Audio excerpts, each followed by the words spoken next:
परम पावन परम आराध्य प्रातः स्मरणीय आचार्य श्री महाश्रमण जी के चरणों में सत सत नमन करते हुए हम आज सुबह का सेशन प्रारंभ कर रहे हैं।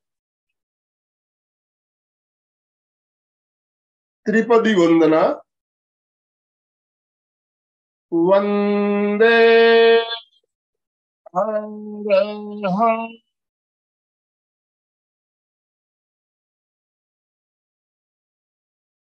वंदे गुरुवरं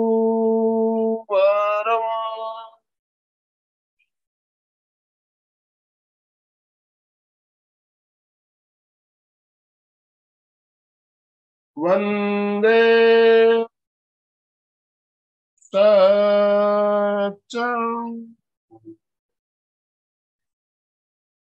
सभी साधक साधिकाओं को जय जिनेन्द्र, सुप्रभात, गुड मॉर्निंग सभी को गुड मॉर्निंग, ओम अरहम, गुड मॉर्निंग।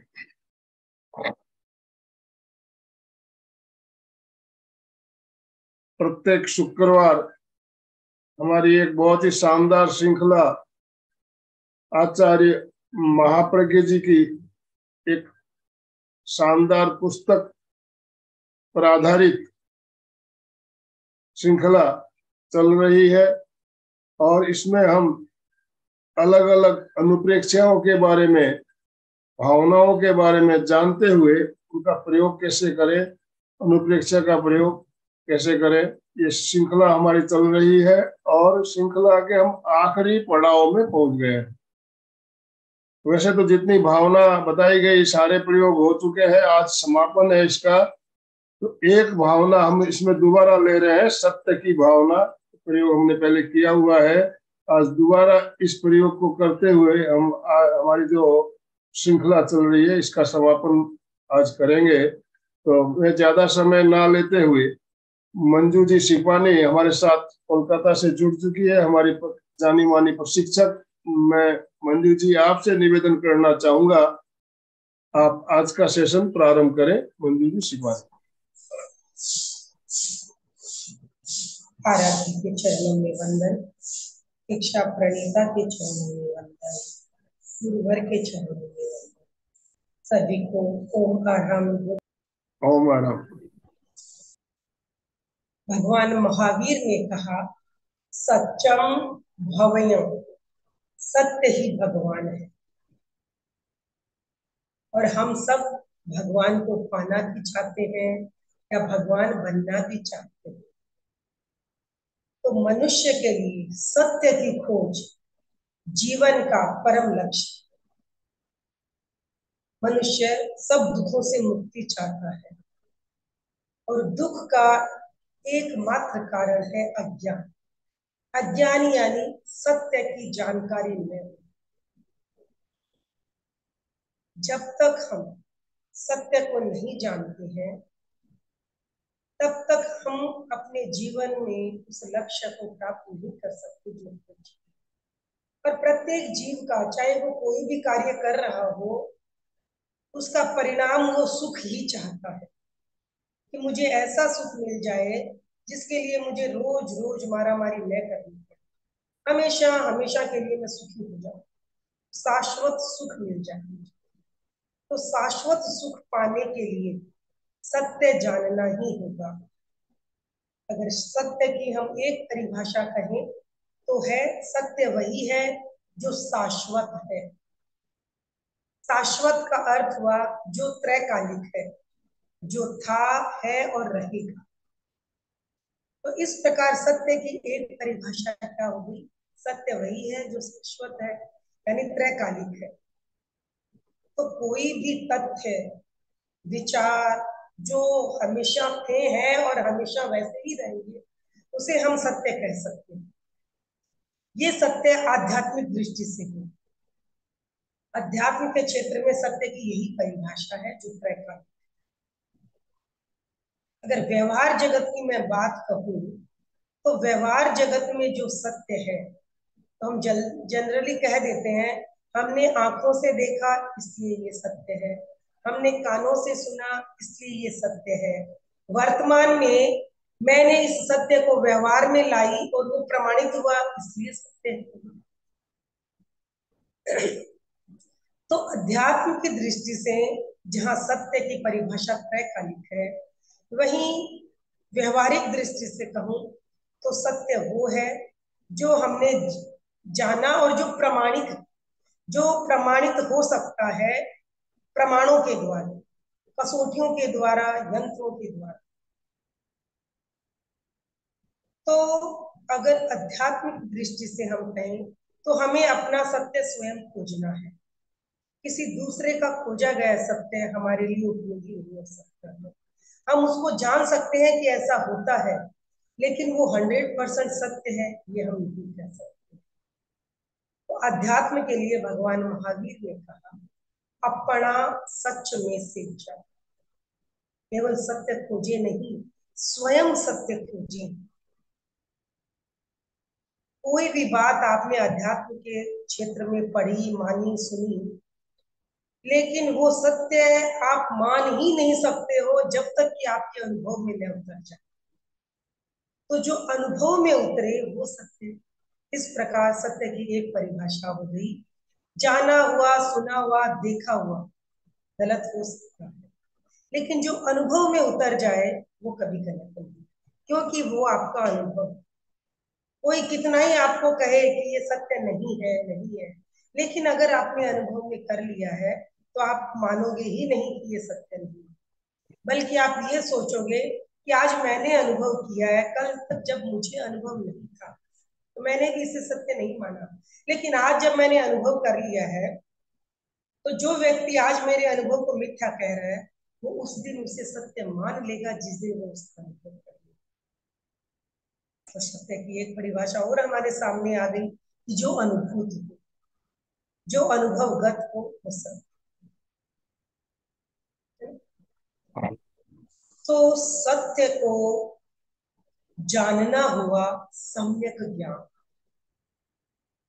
सत्य को मानना हुआ सम्यक दर्शन, और सत्य को अपनाना हुआ सम्यक चारित्र।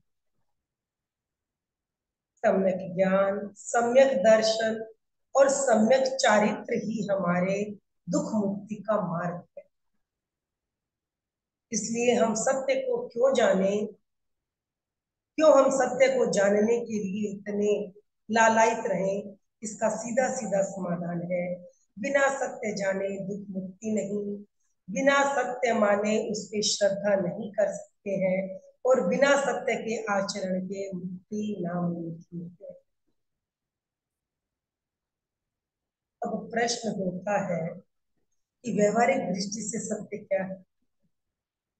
भगवान महावीर ने कहा, काया की ऋजुता सत्य है, वाणी की ऋजुता सत्य है, मन की ऋजुता सत्य है, भावों की ऋजुता सत्य है। यानी शरीर की ऋजुता शारीरिक सत्य है, वाणी की ऋजुता वाचिक सत्य है, मन की ऋजुता वैचारिक सत्य है, और भावों की ऋजुता भावात्मक सत्य। ऋजुता यानी सरलता। सरल व्यक्ति की कथनी और करनी में भिन्नता नहीं। वो जो कहता है वही करता है, वो जो सोचता है वही करता है, वो जो महसूस करता है वही करता है। क्यों? क्योंकि जैसा भाव वैसे विचार, जैसा विचार वैसी वाणी और शरीर की प्रवृत्ति। तो हमारे भीतर सत्य प्रकट हो, सत्य टिका रहे, उसके लिए जरूरी है कि हम ऋजु बने, सरल बने। आज वैचारिक सत्य न जानने से पूरा विश्व अशांति, केवल विचारों का मतभेद, मैं कह सकती हूँ मतभेद, और इस वैचारिक मतभेद को मिटाने का तरीका है अनेकांत। हम किसी वस्तु के सत्य तक कैसे पहुंचे, इसका मार्ग बताया गया अनेकांत। हमने कहा ये बात सत्य है, वही बात एक अपेक्षा से गलत भी हो सकती है। आज मान लीजिए, छोटा सा मैं उदाहरण दूं, एक व्यवहारिक उदाहरण है। मान लीजिए किसी व्यक्ति ने मेरी फोटो देखी और उन्होंने कहा ये मंजू बरडिया है। क्यों? क्योंकि शादी के पहले मेरा सरनेम था बरडिया। वो व्यक्ति गलत नहीं कह रहा कि हाँ ये मंजू बरडिया है, लेकिन जिन लोगों ने मुझे शादी के बाद जाना वो कहेंगे ये मंजू बरडिया नहीं, मंजू सिपाही। दोनों बातें सत्य है, लेकिन उसके साथ अगर अपेक्षा नहीं जोड़ी गई, किस अपेक्षा से ये सत्य है, तब तक वो सत्य भी क्या है? गलत है। तो हमें व्यवहार की दृष्टि पर सत्य अगर हमें जानना है, अनुभव करना है, तो हमें उसके साथ अपेक्षा जोड़नी होगी। बिना अपेक्षा के वो सत्य कहा गया भी मिथ्या की कैटेगरी में आ जाता है। एक और मैं आपको बात बताऊं, किसी व्यक्ति ने पहली बार हलवा खाया, लेकिन उसे बुखार है। बुखार में उसे अगर पहली बार हलवा चखा तो वो क्या कहेगा? हलवा मीठा नहीं है, उसका अजीब सा टेस्ट होता है। लेकिन जो व्यक्ति स्वस्थ है और वो हलवा रेगुलर खा रहा है, वो कहेगा कैसी बेवकूफ जैसी बात कर रहा है, हलवा भी कभी अजीब टेस्ट का हुआ है? हलवा तो मीठा है। पर इसका कारण अपेक्षा। उसने बुखार में खाया था, उसको फीवर था, उसके जीभ का स्वाद सही नहीं था, तो उसे हलवा मीठा नहीं लगा। लेकिन जो व्यक्ति स्वस्थ है, जिसकी जीभ का स्वाद सही है, उसे मीठा लगा। तो सत्य तक अगर हमें पहुंचना है, तो हमारा दृष्टिकोण हमें अनेकांत करना ही है। अगर हमारा दृष्टिकोण अनेकांत नहीं है, तो हम शंकाओं से, भ्रम से, संदेहों से, मिथ्या से घिरे हुए रहते हैं। तो सत्य हम कैसे प्राप्त करें, इसका साधन है अनेकांत दृष्टि, ऋजुता। ये जब तक हमारे जीवन में नहीं है, हम सत्य को प्राप्त नहीं कर सकते। इसके अलावा अध्यात्म की दृष्टि से सत्य स्वयं ही पाया जा सकता है, कोई दूसरा। और सत्य अनुभव युक्त भी होता है, ये परिभाषा भी हमने जानी। तो स्वयं जानना है, स्वयं अनुभव करना है, तो इसका उत्कृष्ट साधन है ध्यान। ध्यान वो साधन है जो हमें सत्य से परिचित करवाता है, सत्य का अनुभव करवाता है। और हमें स्वयं ही सत्य ढूंढना है, तो ध्यान भी हमारे लिए कोई दूसरा नहीं कर सकता है। स्वयं ही हमें ध्यान करना है, स्वयं के द्वारा ही ध्यान होना है। और ध्यान करने के लिए जो साधन है, वो भी हमारा स्वयं का शरीर ही है। तो हमें सत्य जानने के लिए ध्यान से उत्कृष्ट कोई साधन नहीं। तो व्यवहारिक सत्य, सत्य जनरली वाणी का विषय है। अब भीतर व्यवहार की दृष्टि से सत्य वाणी का ही विषय है।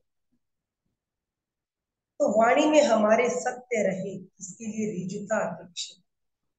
जैसे मैंने कहा, भाव जैसे होते हैं वैसे ही विचार, और जैसे विचार होते हैं वैसे ही मन, वैसे ही वाणी और शरीर की प्रवृत्ति होती है। ये बिल्कुल सत्य है। लेकिन कभी कभी ऐसा होता है, हमें सत्य को छुपाना भी होता है। अगर हमें कुछ ऐसे सत्य प्रकट कर दें जो किसी के लिए गलत साबित हो सकते हैं, किसी की मृत्यु का कारण हो सकते हैं, किसी के रिश्तों को बिगाड़ने वाले हो सकते हैं, तो वहां हमें मौन रहना चाहिए। मौन सत्य प्रकट करने का एक उत्तम साधन भी हो सकता है। हमें कभी भी असत्य नहीं बोलना चाहिए। और एक बात, सत्य भाषण के लिए हमारी भाषा मधुर होनी चाहिए, सटीक होनी चाहिए, संदेहास्पद नहीं होनी चाहिए। तब हम सत्य की सुरक्षा कर सकते हैं। सत्य की सुरक्षा का अचूक साधन है मौन। और इसके बावजूद भी कुछ मर्मकारी बातों को प्रकट करना पड़े, तो हमें द्रव्य क्षेत्र काल भाव देख के हम सत्य बोले, लेकिन मधुरता के साथ। तो इस प्रकार कैसे हम सत्य को साध सकते हैं? कैसे कब हमें मौन रह के सत्य का प्रतिपादन करना होता है, ये हमें व्यवहार में समझना होता है। अन्यथा व्यवहारिक जीवन में बहुत कुछ गलत हो जाता है। हम तो कहेंगे हमने तो सच ही बोला है ना, क्योंकि झूठ बोलना पाप है। लेकिन अगर वो सच दूसरे को मर्माहित कर रहा है, दूसरे के मर्म को प्रकट कर रहा है, दूसरे के रिश्तों को तोड़ने वाला हो रहा है, तो वहां मूल ज्यादा। तो कहाँ बोलना, कहाँ सत्य बोलना, कहाँ भूल रहना, इन सब व्यवहारों को हमें समझना होता है। तो आइए हम किस प्रकार अपने जीवन में सत्य को साधें। और एक बात मैं कहना चाहूंगी, जो व्यक्ति हमेशा सत्य बोलता है उसकी वचन सिद्धि हो जाती है। फिर वो जो वचन कहता है वो सत्य होने शुरू हो जाते हैं। तो वचन सिद्धि के लिए ये जरूरी है कि हम हमेशा सत्य का ही प्रयोग करें, मिथ्या न बोले। और अध्यात्म से जुड़े हुए सत्यों को न जानने से हम कभी भी दुखों से मुक्त नहीं हो सकते। समस्या आएंगी, अगर हम सत्य के साथ हैं तो समस्याएं अपने आप समाहित होती चली जाएंगी। बिल्कुल हमारी गलत आदतें छूटती चली जाएंगी। क्योंकि बहुत बार हम क्या होता है, हमारी आदतें गलत होती हैं लेकिन हम टाल जाते हैं या झूठ बोल जाते हैं। लेकिन अगर हम सत्य को की साधना करेंगे तो हमारी अपनी गलत आदतें छूट जाएंगी। छोटी सी कहानी के साथ मैं अपना वक्तव्य समाप्त करूंगी। एक अच्छे घर का व्यक्ति था, उसे चोरी की आदत लगी और उसके पिता बहुत परेशान कि मेरे घर में सब कुछ है फिर भी ये चोरी क्यों करता है। एक बार उस शहर में साधु प्यारे संत मुनियों का आवागमन हुआ आगमन हुआ। तो वो व्यक्ति जो सेठ थे वो दर्शन करने गए। उन्होंने बोले मेरे पास सब सुख है बस एक दुख है, मेरा बेटा चोरी करता है, मैं क्या करूं। तो मुनि ने कहा उसे मेरे दर्शन के लिए दीजिए। वो व्यक्ति दर्शन करने गया, उस सब चीज में आस्था थी पर एक बुरी आदत थी, चोरी की। वो दर्शन करने गया और संतों ने पूछा क्या करते हो। चोरी करता हूँ। बोले चोरी करते हो? बोले हाँ। बोले क्यों? बोले मुझे अच्छा लगता है, मेरी आदत पड़ गई है, मैं चोरी नहीं छोड़ सकता हूँ। आप मुझे सब कुछ करिए लेकिन मैं चोरी नहीं छोड़ सकता हूँ। तो संत बोले ठीक है तुम चोरी मत छोड़ो, लेकिन हमारे पास आए हो तो कुछ त्याग प्रत्याख्यान तो करने ही होंगे। हमारे पास तो यही संपदा है जो हमें तुम्हें देंगे। तो उसने बोला ठीक है मैं एक संकल्प कर सकता हूँ। तो संत बोले ठीक है तुम चोरी करो लेकिन एक संकल्प ले लो कि तुम कभी झूठ नहीं बोलोगे, हमेशा सत्य बोलोगे, सत्य का आचरण करोगे। बोले ठीक है मैं ये प्रत्याख्यान करता हूँ। वो अपने घर चला गया। दूसरे दिन उसे चोरी करने जाना था राजा के महल में। और वो निकला, रात को निकला और राजा ने उस दिन तय कर लिया था तो मुझे इस चोर को आज पकड़ना ही है। वो चोर फेमस हो गया था अपने राज्य में। राजा ने तय कर लिया था आज हर हालत में मुझे उस चोर को पकड़ना है। और राजा ने अपने पहरेदारों को एकदम तैनात कर दिया कि आज उसे पकड़ना ही है। रात को गया चोर राजमहल में चोरी करने। सैनिकों ने पूछा कौन हो? बोला मैं चोर हूँ। बोले क्यों आए हो? कि मुझे राजमहल में चोरी करनी है, क्योंकि आज राजमहल में 5 हीरे आए हैं और मुझे उन्हें चोरी करना है। सैनिकों ने सोचा रात का समय है, ये या तो नशे में है या कोई पागल है, उन्होंने छोड़ दिया। इसी तरह वो आगे बढ़ता गया। उस दिन राजा भी भेष बदल के अब चौकीदारी कर रहे थे। लास्ट में राजा के पास पहुंचा तो वही प्रश्न, बोलो चोर हूँ, क्यों आए हो? राजमहल में चोरी करने। बोले क्या चुराओगे? तो बोले मुझे आज उन 5 हीरो को चुराना है जो राजमहल में आए। तो उसने पूछा आप कौन? बोले मैं भी चोर हूँ। राजा ने कहा तो चलो ठीक है अब तुम भी चोर हो तो ऐसा करो, तो तुम तो अभी नए हो जानते नहीं हो, तुम बाहर पहरेदारी करो, मैं महल में जाऊंगा, अपना आधा आधा हिस्सा होगा आज जो मैं चोरी करके लाऊंगा। चोर महल में गया, चोरी की। उसने सोचा अरे यहाँ 5 हीरे हैं लेकिन हीरो के तो 2 टुकड़े नहीं होंगे, तो 2 विभाग कैसे होंगे? आधे आधे। चलो एक हीरा छोड़ देता हूँ, 4 हीरे चोरी कर लेता हूँ। तो 4 हीरे लेके बाहर आया, 2 राजा को दिए, 2 खुद लिए और बोला चलो तुम अपने रास्ते जाओ, मैं अपने घर जाता हूँ। वापसी में भी सैनिकों ने पूछा कौन हो? बोला चोर हूँ। कहाँ जा रहे हो? अपने घर जा रहा हूँ चोरी। लेकिन किसी ने उसकी बात मानी नहीं।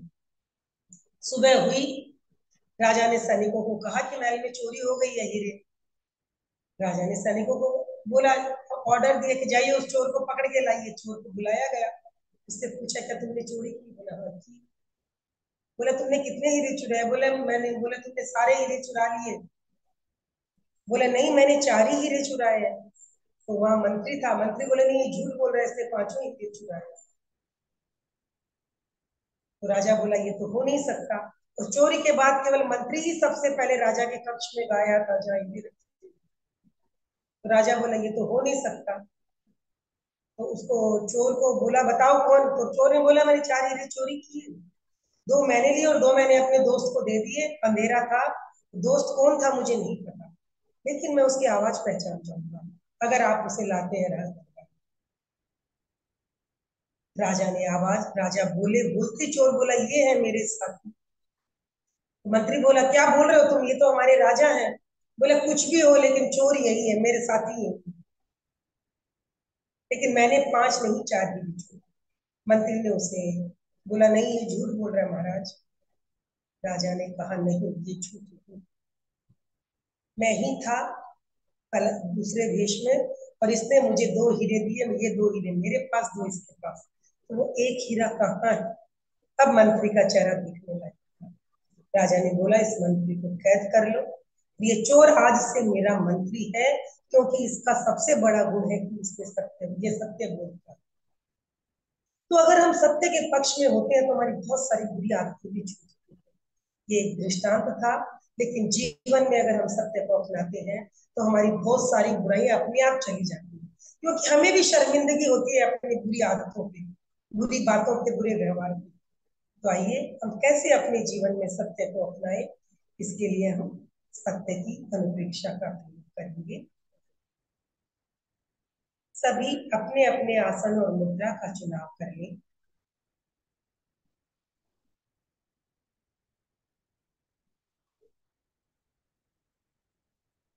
गर्दन, कमर, रीढ़ की हड्डी सीधी रहे। श्वास, मन, मन और मन।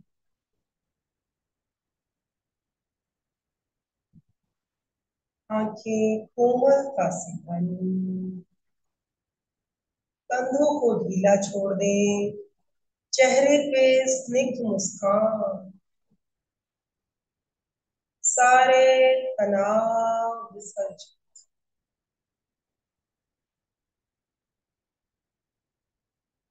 एकाग्रता और जागरूकता के लिए 5 बार महाप्राण ध्वनि का प्रयोग करेंगे। श्वास भरेंगे, छोड़ते हुए ध्वनि।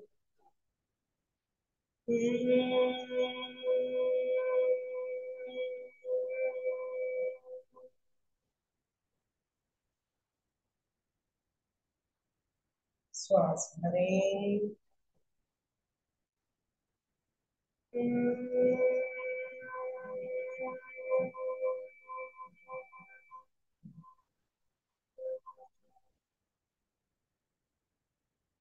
श्वास भरें,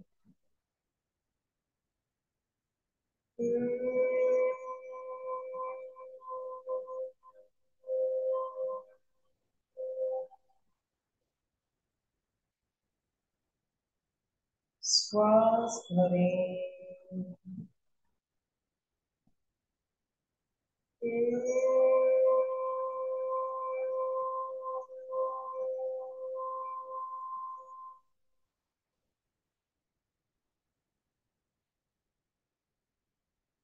श्वास भरें,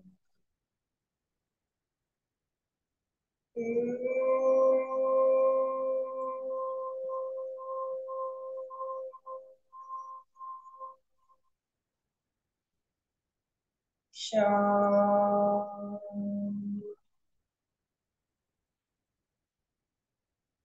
कायोत्सर्ग, शरीर को स्थिर रखें, कोई हलन चलन नहीं,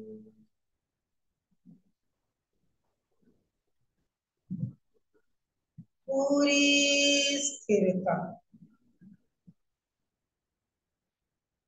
प्रतिमा की भांति शरीर को अडोल रखें।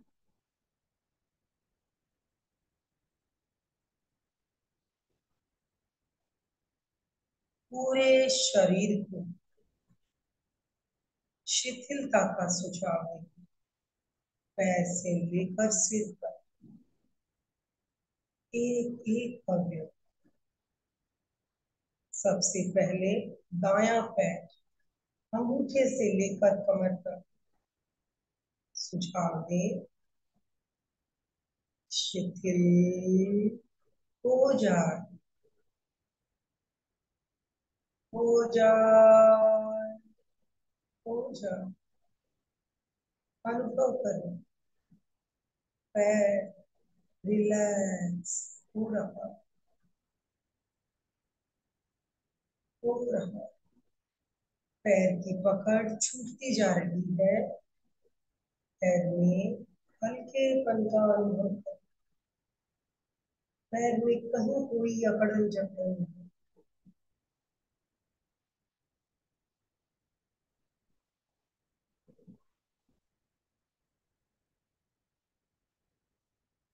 Relax, relax.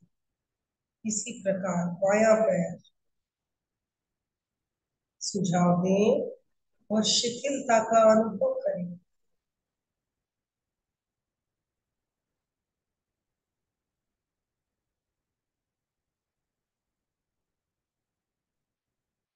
बायां पैर भी रिलैक्स हो रहा है, हो रहा है, हो रहा है।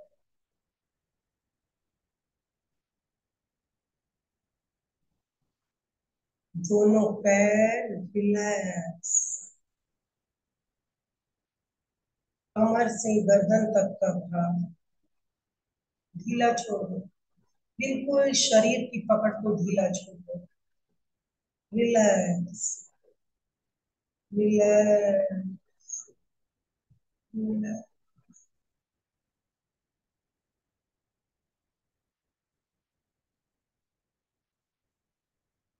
पूरी जागरूकता रखें। शरीर में कहीं कोई अकड़न जकड़न या खिंचाव न रहे। बिल्कुल ढीला छोड़ दो। राइट हैंड,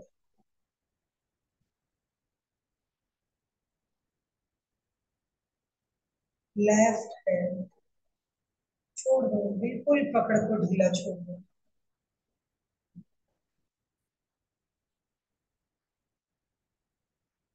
कंधों को ढीला छोड़ो। बिल्कुल ढीला छोड़ो।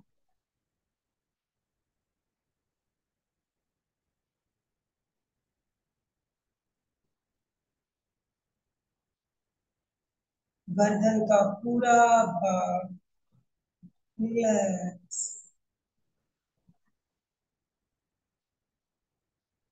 बिल्कुल ढीला। एक स्निग्ध मुस्कान के साथ चेहरे की सारी मांसपेशियां रिलैक्स। पूरा चेहरा रिलैक्स,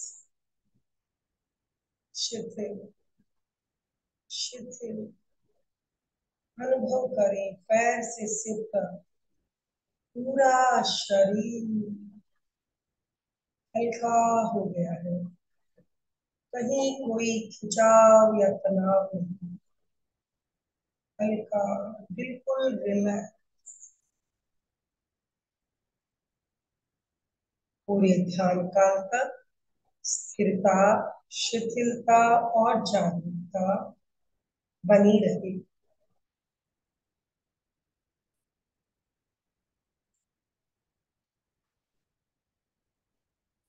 श्वास मन, मन, बिल्कुल मन।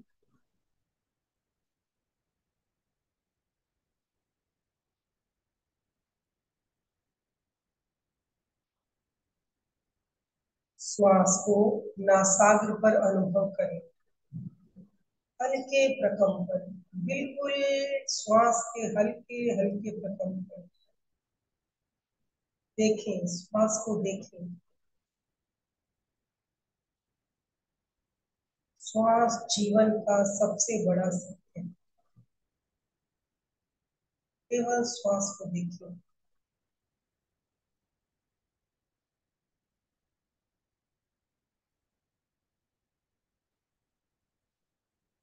पूरी एकाग्रता और जागरूकता।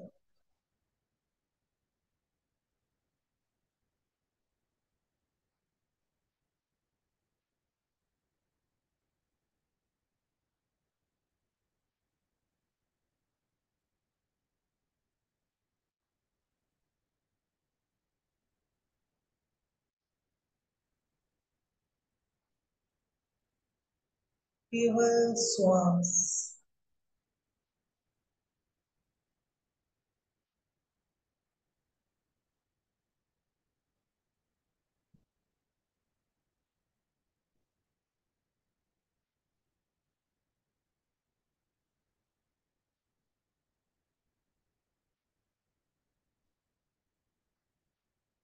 चित्त को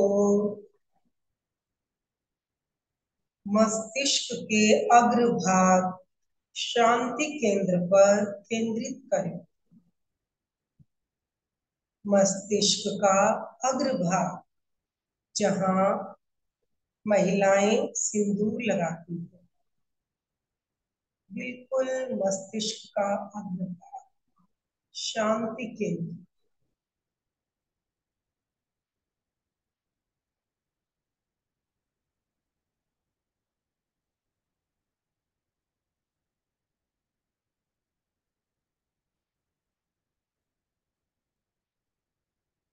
शांति केंद्र पर चित्त को केंद्रित करते हुए अनुप्रेक्षा करें। मैं सत्य के प्रति आस्थावान रहूंगी। मैं सत्य के प्रति आस्थावान रहूंगी।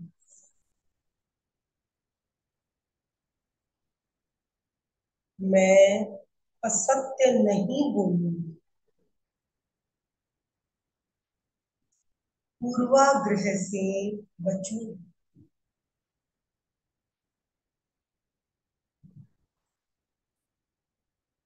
सभी मेरे साथ उच्चारण करेंगे 3 बार। मैं सत्य के प्रति आस्थावान रहूंगी। मैं असत्य नहीं बोलूंगी। पूर्वाग्रहों से बचूं। पूरी जागरूकता और तन्मयता के साथ शाब्दिक उच्चारण करेंगे। मैं सत्य के प्रति आस्थावान रहूंगी। मैं असत्य नहीं बोलूंगी। पूर्वाग्रहों से बचूं। एक बार फिर। मैं सत्य के प्रति आस्थावान रहूंगी। मैं असत्य से बचूं। मैं असत्य नहीं बोलूंगी। पूर्वाग्रह से बचूं। इसी शब्दावली का मानसिक जप करेंगे श्वास के साथ। श्वास लेते हुए मैं सत्य के प्रति आस्थावान रहूं। श्वास छोड़ते हुए मैं असत्य नहीं बोलूंगी। पूर्वाग्रहों से बचूं। सभी श्वास के साथ शब्दावली का मानसिक जप करेंगे। श्वास भरते हुए मैं सत्य के प्रति आस्थावान रहूं। श्वास छोड़ते हुए मैं असत्य नहीं बोलूंगी। पूर्वाग्रहों से बचूं।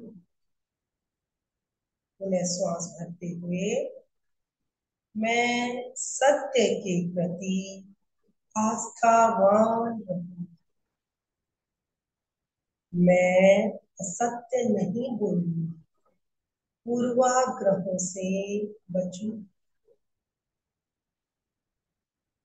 श्वास भरते हुए मैं सत्य के प्रति आस्थावान रहूं। छोड़ते हुए मैं पूर्वाग्रहों से बचूंगी। मैं असत्य नहीं हूँ।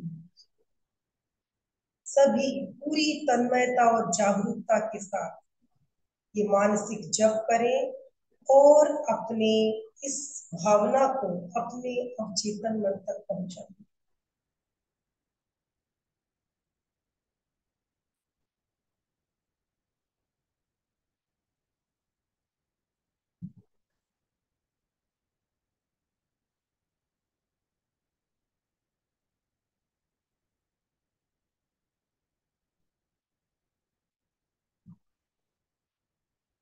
अनुचिंतन करेंगे। सत्य की खोज ही मनुष्य के जीवन की उत्कृष्ट साधना, जिसके द्वारा दुख मुक्ति संभव है।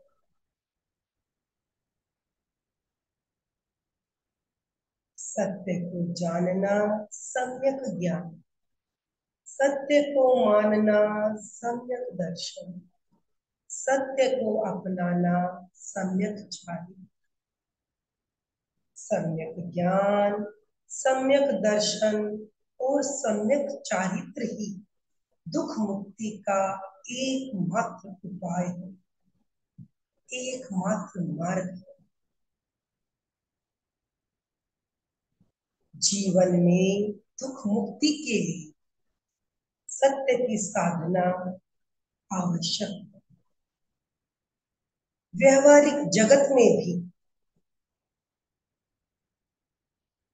असत्य हमें क्षणिक समाधान या शांति या सुख दे सकता है, लेकिन भविष्य में इसका परिणाम कभी भी सही नहीं हो सकता।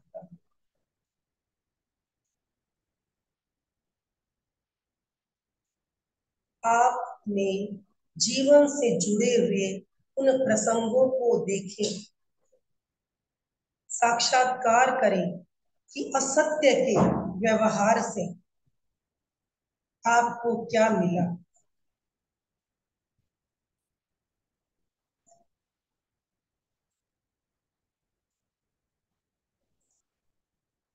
प्रत्येक व्यक्ति के जीवन में ऐसे अवसर आते ही हैं जब हम सत्य नहीं बोल पाते और असत्य का सेवन करते हैं। असत्य वाणी, असत्य विचार, क्या वो हमारे जीवन में सुख देने वाले हुए? क्या हमें सम्मान देने वाले हुए? क्या हमें शांति देने वाले हुए? चिंतन करें, अनुचिंतन करें। अगर उस स्थान पर असत्य की जगह आपने सत्य का आचरण किया होता तो आपको क्या मिलता? करें, अपने जीवन के से जुड़े हुए प्रसंगों का, घटनाओं का, तथ्यों का अनुचिंतन करें।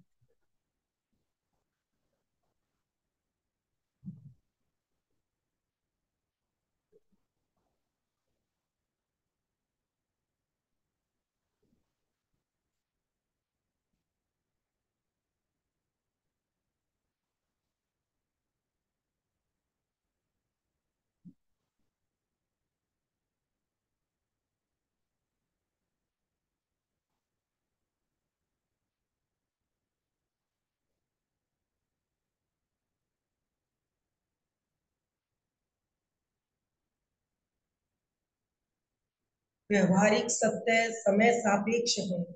समय के साथ नियम सत्य बदलते रहते हैं। हम क्यों अपनी मान्यताओं पर पूर्वाग्रह रखें?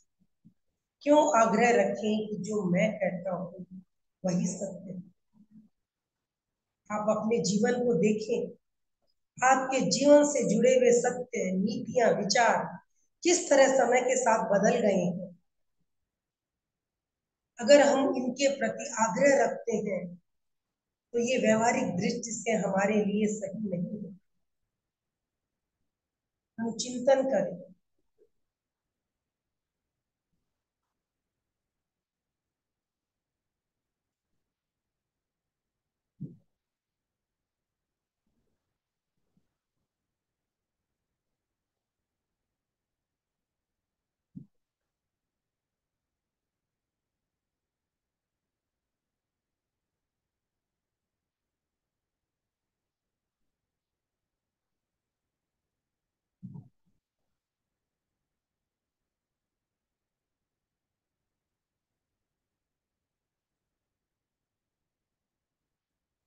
चिंतन करें, अनुचिंतन करें।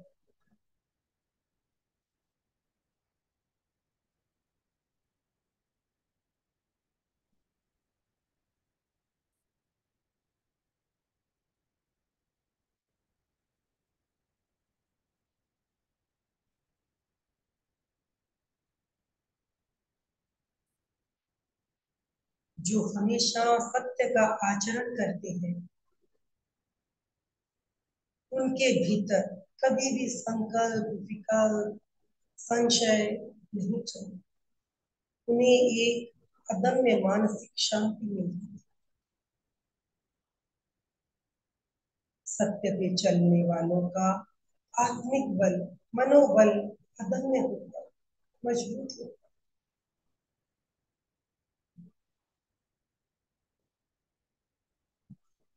सत्य की साधना से सहिष्णुता और अभय भी पुष्ट होते हैं,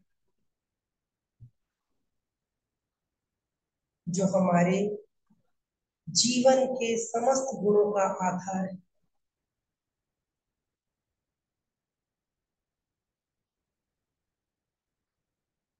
जीवन में कभी कभी सत्य बोलने से, सत्य आचरण से हमें समस्याओं का सामना करना पड़ सकता है, लेकिन सत्य की शक्ति अदम्य है। एक बार अगर हम मुश्किलों का सामना कर लेते हैं सत्य के साथ, तो वो मुश्किलें हमेशा हमेशा के लिए समाप्त हो जाती है। देखें, आपके जीवन में भी ऐसे अनेक अवसर आए होंगे जहां आपने सत्य का सामना अगर साहस के साथ कर लिया, तो उस समस्या का समाधान हमेशा के लिए होगी। उस मुसीबत से हमेशा के लिए निजात होगी।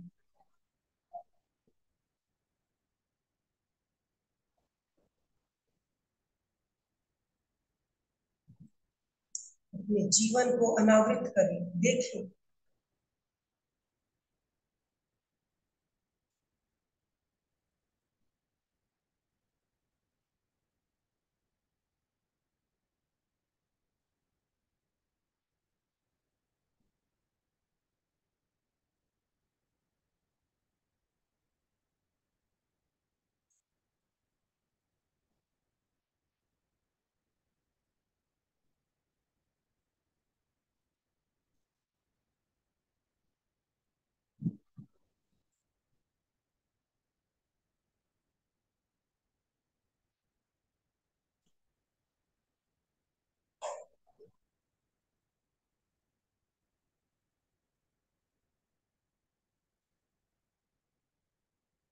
अनुचिंतन करते करते अनुभव के स्तर पर आए।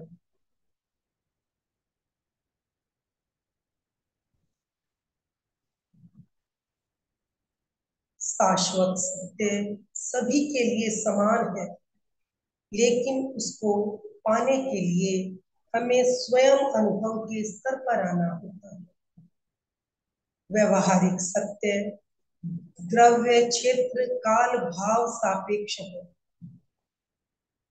इसलिए व्यवहारिक सत्य के प्रति अनाग्रह बने, पूर्वाग्रह को छोड़े, समस्त दुखों से हमेशा हमेशा के लिए मुक्त हो सको। इसके लिए सत्य की साधना आवश्यक है।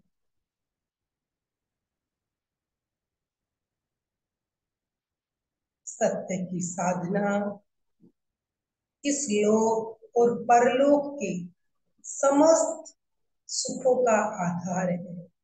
इसलिए मैं संकल्प करती हूँ, मैं अपने जीवन में सत्य की साधना करूंगी।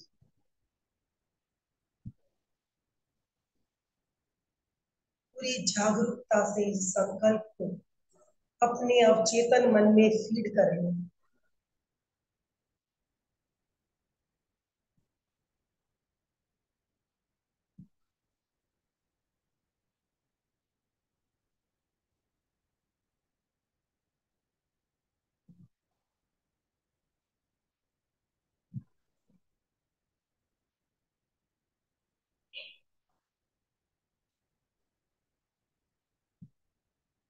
2 3 दीर्घ श्वास लें, डीप ब्रीथ।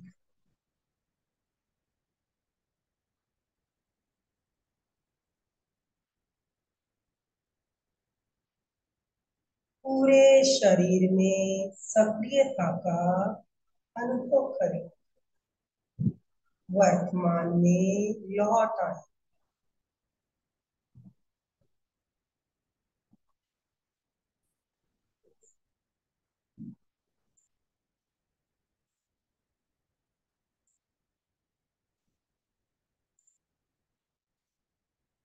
महाप्राण ध्वनि के साथ प्रयोग संपन्न करेंगे। लंबा श्वास भरें। ध्वनि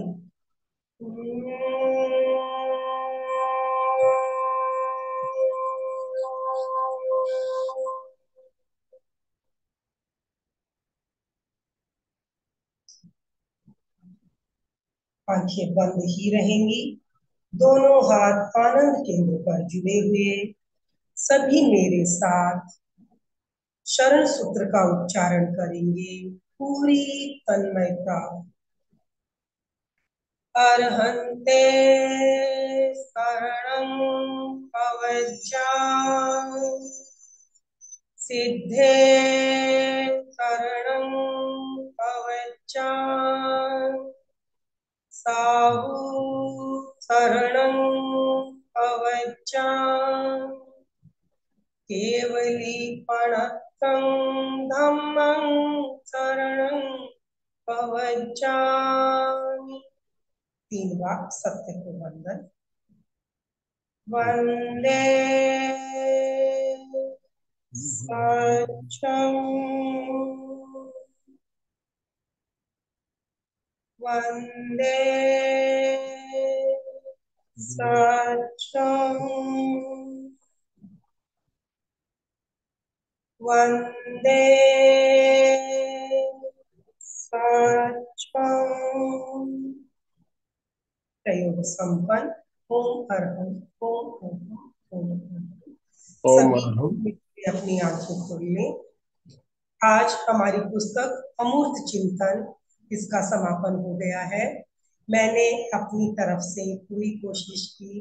गुरुदेव की कृपा से, आनंदमल जी भाई साहब के सहयोग और उनके मेरे ऊपर भरोसे से और आपके सहयोग से मैंने ये कार्य किया। आप सभी के प्रति बहुत बहुत साधुवाद, बहुत बहुत धन्यवाद। ओम अर्हं। ओम अर्हं। बहुत सुंदर तरीके से हमारा जो श्रृंखला का समापन आज हो रहा है, बहुत ही शानदार। मंजू जी, एक बात हम प्राय सुनते हैं कि अप्रिय सत्य नहीं बोलना चाहिए, और जहाँ सत्य बोलने से हिंसा होने की संभावना होती है वहां पर भी हमें सत्य नहीं बोलना चाहिए। इस बारे में आप क्या कहना चाहेंगे? देखिए, वो ऐसे प्रसंग हमेशा जीवन में आते रहते हैं, तो उस वक्त हमें मौन रहना चाहिए। बिल्कुल मौन। हमारा एक मौन सब कुछ बोल जाएगा। बराबर है, मौन रहना चाहिए। आप तो बता रहे हो, ऐसी परिस्थिति हुई, मान लीजिए कोई साधु संत है, जंगल में विहार कर रहे हैं और कोई जानवर उधर से भागता हुआ आता है, उनके सामने से जाता है, उसके पीछे पीछे शिकारी आ रहे हैं उसका शिकार करने के लिए, और वो आके संतों को अगर पूछते हैं भी कोई जानवर इधर से गया, आपने देखा क्या, तो वो उस समय कैसे मौन रहेंगे? उसको तो कुछ ना कुछ तो कहना पड़ेगा। देखिए, बिल्कुल वो मौन मौन रहना ही होगा। असत्य भी नहीं बोल सकते हैं, और सत्य बोलते हैं तो हिंसा का उसमें संभावना है। तो आचार्य भिक्षु ने तो इसी बात पे तो सारी बातें कही, हमें मौन अब रहना ही होगा। वहां पे अगर संतों को पूछते हैं आपने देखा क्या, तो हाँ ना जवाब तो देना ही पड़ता है ना उनको। नहीं, बिल्कुल मौन ही रहेंगे वो। आना जवाब नहीं दे सकते, क्योंकि ऐसा। मौन की वो साधना है। हो हम्म। सकता है मौन रहने से उन्हें नुकसान रहे। जैसे भगवान महावीर के कानों में कीले ठोकी गई। उनसे पूछा उस गडरिये ने कि कहाँ गए मेरी गाय भैंसी सब। वो क्या थे? मौन थे। नहीं, वो मौन रहे या कहें भाई हमें कलप नहीं है बताने का। जी, जो बहुत कुछ भी। सुंदर। तो अभी चंदू जी ने हैंड राइज किया हुआ है, संगीता जी ने हैंड राइज किया हुआ है। चंदू जी, आप बात कर सकते हो।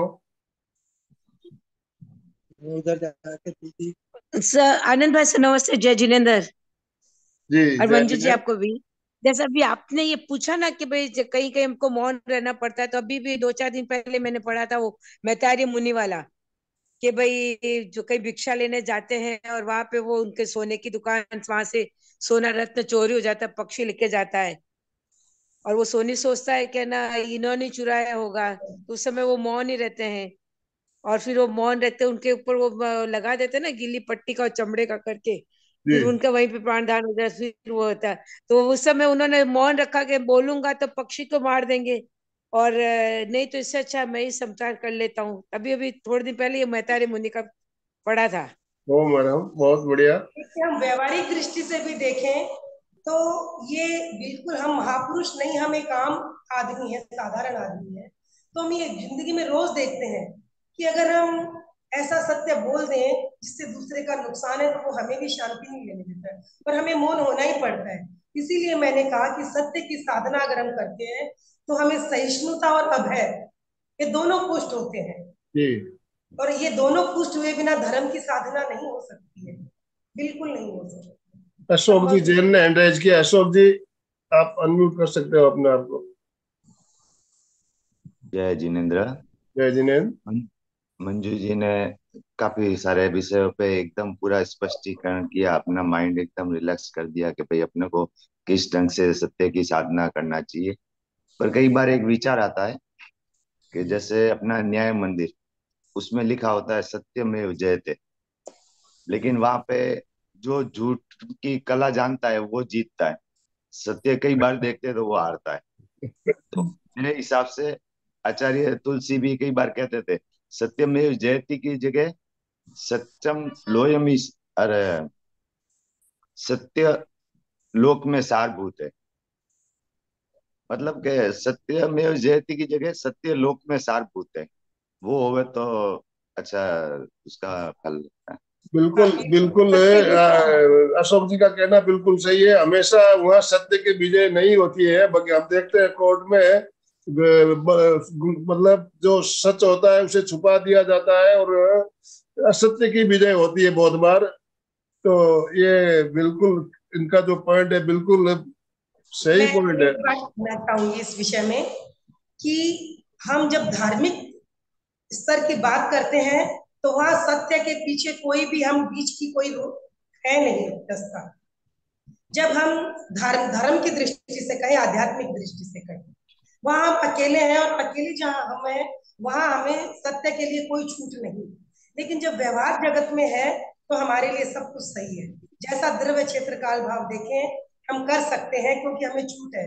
लेकिन धर्म के क्षेत्र में मैं ऐसा नहीं मानती, जी बिल्कुल नहीं मानती। मैं हाँ पर्सनली खुद ऐसा नहीं करती हूँ बिल्कुल। जहाँ धर्म के क्षेत्र में है, हम बिल्कुल सत्य के ही पक्ष में रहेंगे, भले ही हमें बिल्कुल। मौन रहना पड़े, सहना पड़े, या हिम्मत का सामना करके आगे आना पड़े, ओ लेकिन दूसरा मैडम, मार्ग मैं कभी नहीं करूंगी।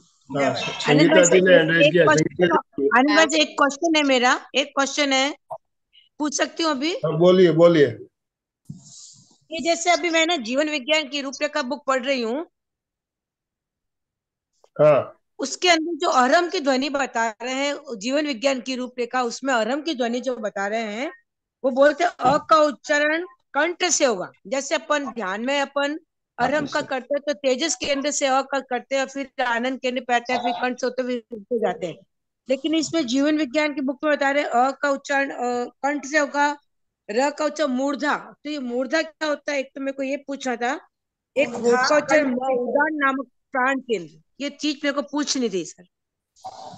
देखिए, हम शब्दों के जो उच्चारण है ना हमारे, ये अलग अलग ढंग से होते हैं।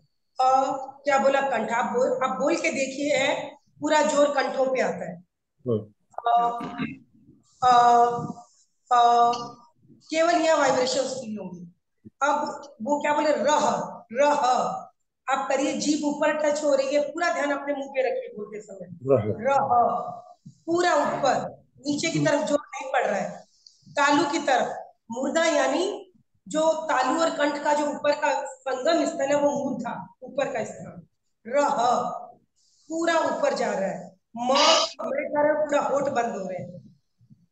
और माँ जब टंकार नाद हो रहा है पूरे वाइब्रेशन मस्तिष्क में हो रहे हैं। तो ये हमारे क ख ग घ ड़ है, आपने कभी ध्यान दिया होगा, क ख ग घ ड़ सब एक ही तरह से बोले जा रहे हैं मुंह से।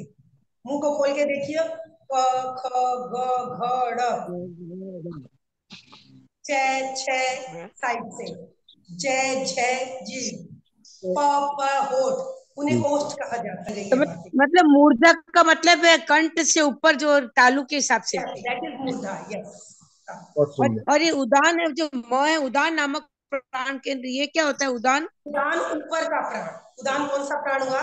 प्राण उदान ऊपर, यानी छाती से ऊपर के भाग का जितना भी प्राण चल रहा है, उदान व्यान समान, तो उसमें उदान, तो उसमें आप मैं बोलते क्या हो जाता है, मुंह बंद हो गया, उसके बाद कोई उच्चारण नहीं, केवल नाद, तो ऊपर का प्राण संचालित होता है हमारे उदान प्राण। संगीता जी ओके, बोलिए। यही पूछना मैम, पूछा था। मुझे ओके, ये पूछना था कि ये आपने पूर्वग्रह बोले वो क्या है, और एक बात पूछनी थी, हम बच्चों से आग्रह नहीं करेंगे सही क्या है गलत, तो बच्चे कैसे सीखेंगे? हमें आग्रह थोड़ा बहुत तो करना ही पड़ता है ना। अब जैसे चौके रसोई घर में जाते हैं, जूठे हाथ लगाते हैं, तो हमें बच्चों को समझाना ही पड़ता है ऐसा न करे। क्या हमें बार बार बोलना वो गलत है? नहीं, बिल्कुल गलत नहीं है, वो समझाना ही है हमें।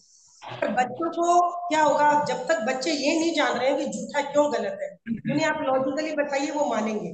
ठीक है, चंचलता बस वो रिपीट करते हैं ये काम, वो बात अलग है।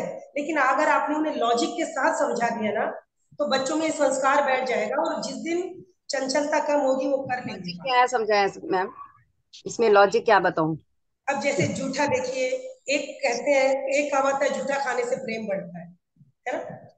तो बच्चे बोलेंगे हमने ये भी तो बात सुनी है, आप कह रहे हो झूठा करना गलत है, तो आप या तो कहिए कि हम झूठा, जब भगवान को प्रसाद चढ़ाते हो, या ऐसे लोगों को झूठे से थोड़ा सा प्रॉब्लम होता है कि भगवान को प्रसाद चढ़ाए। दूसरा, हर व्यक्ति किसी का झूठा नहीं खाया जाता। आज मान लो आपस में माँ और बच्चा है, आपस में प्रेम है, झूठा खा लोगी, लेकिन जरूरी नहीं कि घर में मान लो मेहमान आए, तो वो तो आपका झूठा अगर आप बिना बताए खिलाते हो तो वो बिल्कुल गलत है, और बता के खिलाओगे तो मेहमान कभी भी झूठा नहीं खाएंगे। तो इस तरह से बच्चों को लॉजिकली बताइए, बिल्कुल मानेंगे बच्चे। पर मैम बच्चों में जब चिंता होती है वो करते हैं ऐसे काम। पूर्वग्रह क्या होता है आपने? अब जिद रखना कि जो मैं कह रही हूँ वही सही है। आग्रह मतलब जिद, पकड़ की यही सही है, दैट इज। पूर्वा मतलब पहले का आग्रह। आपने पहले कोई बात मान ली, लेकिन आज समय बदल गया, सब कुछ बदल गया, साइंस इतना डेवलप हो गई है, तो हम पकड़ के उसी को ही बैठे हैं, क्योंकि मेरा नॉलेज अपडेट नहीं है। तो उससे क्या होता है, हमारा अपना नुकसान है, क्योंकि जो व्यवहारिक सत्य है वो समय के साथ बदलते हैं, शाश्वत सत्य नहीं बिल्कुल बदलते। बिल्कुल सही है। कुछ सत्य जो जो कुछ सालों पहले सत्य था, आज वो सत्य नहीं है, आज उस सत्य बदल गया है, ऐसा है। और जो व्यवहारिक सत्य है, और शाश्वत जो सत्य होता है वो कभी बदलता नहीं है, वो हमेशा रहता है। जय जिनेन्द्र, बहुत सुंदर मंजू जी। लेकिन कहा तो आपने समारोह, जब भी सर ने बोला कि अच्छी इतनी श्रृंखला चल रही थी, लेकिन समारोह कैसे आ गया, बहुत वहां समारोह का शब्द बहुत चुप गया थोड़ा सा, कि इतनी अच्छे ज्ञानार्जन हमें मिल रहा था।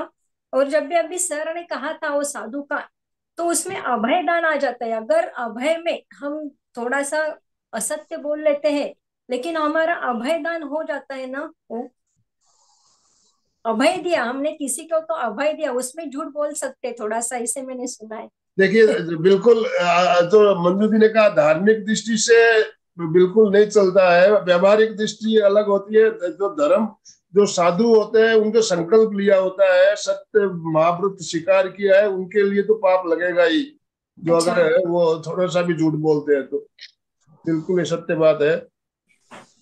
बहुत सुंदर। लेकिन मंजू जी, बहुत अच्छा ज्ञानार्जन हुआ हमने, हमें बहुत सुंदर। ऐसे कि एक एक भावना जब भी चलती थी बहुत अच्छा लगता था, ध्यान भी बहुत अच्छा होता था। लेकिन अभी नया कुछ तो लेके हमें ऐसे ही ज्ञानार्जन करना। बहुत बहुत धन्यवाद।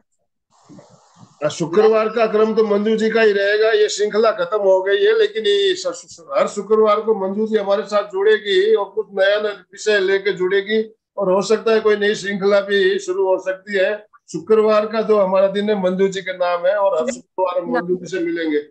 सही तो मैम बात पूछनी थी, बच्चों को आजकल ड्रेसिंग में शॉर्ट्स पहनना ज्यादा पसंद आता है, उसको हम कैसे बच्चों को समझाइए सही नहीं? देखिए समय बदल रहा है, आपको समझाने की जरूरत नहीं है। हम प्रेशर देते हैं, बच्चे नहीं समझेंगे। हमें एक हद के बाद एक्सेप्ट करना होता है समय, है ना। बच्चे बदल गए। आज मान लीजिए आप उन्हें बोल रहे हो ऐसा मत पहनो, वो बाहर जाएंगे, उन्हें सब टॉर्चर करेंगे, तुम बैकवर्ड हो, स्मार्ट नहीं लग रही हो। तो बच्चे को डेवलप करने दीजिए, एक समय के बाद वो खुद अपने निर्णय लेगा। इन कहीं कहीं नहीं बिल्कुल सही लगता, उसे समझाओ कि भैया मंदिर जा रहे हैं, वहां शॉर्ट्स मत पहनो। लेकिन वो अगर अपने फ्रेंड सर्कल के साथ जा रहे हैं तो हमें उसे छोड़ना होता है, तो बिल्कुल छोड़ना होता है। Thank you ma'am. तो अभी समापन की ओर चले। दोनों हाथ जोड़ते हुए, रीढ़ की हड्डी गर्दन सीधी रखते हुए, आंखों को बिना दबाव दिए कोमलता से बंद रखते हुए मेरे साथ साथ सभी उच्चारण करें। मैं चैतन्यमय हूँ, मैं आनंदमय हूँ, मैं शक्तिमय हूँ। मेरे भीतर अनंत चैतन्य का, अनंत आनंद का, अनंत शक्ति का सागर लहरा रहा है। इसका साक्षात्कार करना ही मेरे जीवन का परम लक्ष्य है। हमारा आज का दिन मंगलमय हो, आनंदमय हो, शांतिमय हो। इन शुभ भावनाओं के साथ ओम शांति शांति शांति। कृतज्ञोस्मि, हम सब गुरुदेव के आभारी हैं। कृतज्ञोस्मि, हम सब गुरुदेव के आभारी हैं। बहुत बहुत धन्यवाद मंजू जी आपका इस शानदार श्रृंखला के लिए, और आपका मार्गदर्शन हमें इसी तरह मिलता रहेगा। प्रति शुक्रवार हम आपसे मिलेंगे, और आज एक शाम को एक विशेष प्रोग्राम हम लेकर आ रहे हैं। आपको सूचना पहले भी दी गई थी। भक्तांबर का एक 3 दिवसीय कार्यशाला, भक्तांबर पर आधारित, आज शाम को 7 से 8:30, आज कल और परसों 3 दिन ये क्रम चलेगा। इसी लिंक से आपको जुड़ना है। भक्तांबर की कार्यशाला होने वाली है, तो आप शाम का समय ध्यान रखिए, 7 से 8:30 त्रिदिवसीय श्रृंखला हमारी चलेगी। ओम अरहम। तो आज का सेशन हम यही एंड कर रहे हैं।